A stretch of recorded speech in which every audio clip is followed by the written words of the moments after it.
Trump warns North Korea of severe options over missile test. U.S. President Donald Trump has warned North Korea that he is considering a pretty severe response following the country's long-range missile test. They are behaving in a very dangerous manner, and something will have to be done about it, he said. But he moderated his comments, saying, "We'll just take a look at what happens over the coming weeks and months." Pyongyang tested an intercontinental ballistic missile with the potential to hit the U.S. state of Alaska on Tuesday. Despite the ICBM's relatively short flight and eventual crash into the sea, the test has been labeled a sharp military escalation by the U.S.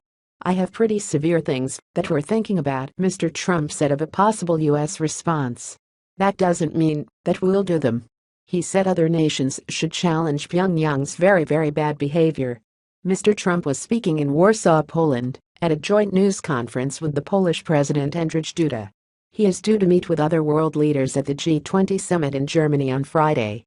The president's comments follow those of U.S. Ambassador Nikki Haley, who told the United Nations Security Council that the U.S. was willing to use its considerable military forces on North Korea if we must. The U.S. and South Korea have already stepped up military drills, firing missiles into the Sea of Japan in an apparent show of strength.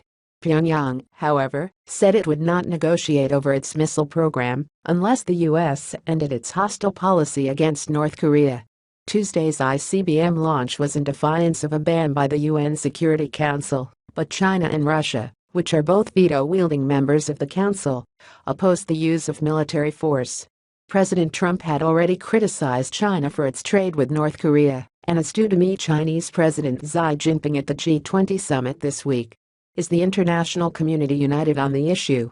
South Korea's President Moon Jae-in has voiced concern that the North's nuclear and missile development is proceeding much faster than expected.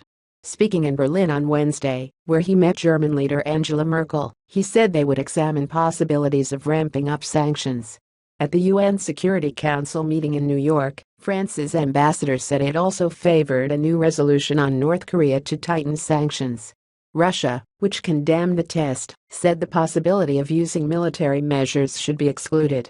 China's ambassador Liu Jie echoed similar sentiments and said military means must not be an option. He repeated China and Russia's proposal that North Korea should halt its missile and nuclear programs in exchange for U.S. and South Korean military exercises in the region being frozen. They also proposed reversing plans to deploy a controversial anti-missile system in the South. What does North Korea itself say?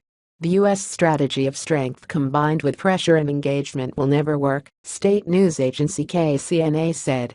Unless the U.S. stopped its hostile policy, North Korea would never put the nuke and ballistic rocket on the negotiating table. North Korean leader Kim Jong-un was earlier quoted as saying that Tuesday's launch was a gift to the Americans on their Independence Day, and that he had ordered officials to frequently send big and small gift packages to the Yankees.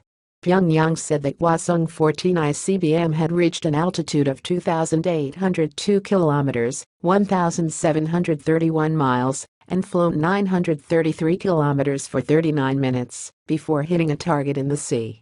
North Korea, it said, was now a full-fledged nuclear power that has been possessed of the most powerful intercontinental ballistic rocket capable of hitting any part of the world. But while experts agree that the test shows Pyongyang has a long-range projectile, many are skeptical that its missiles can successfully deliver nuclear warheads.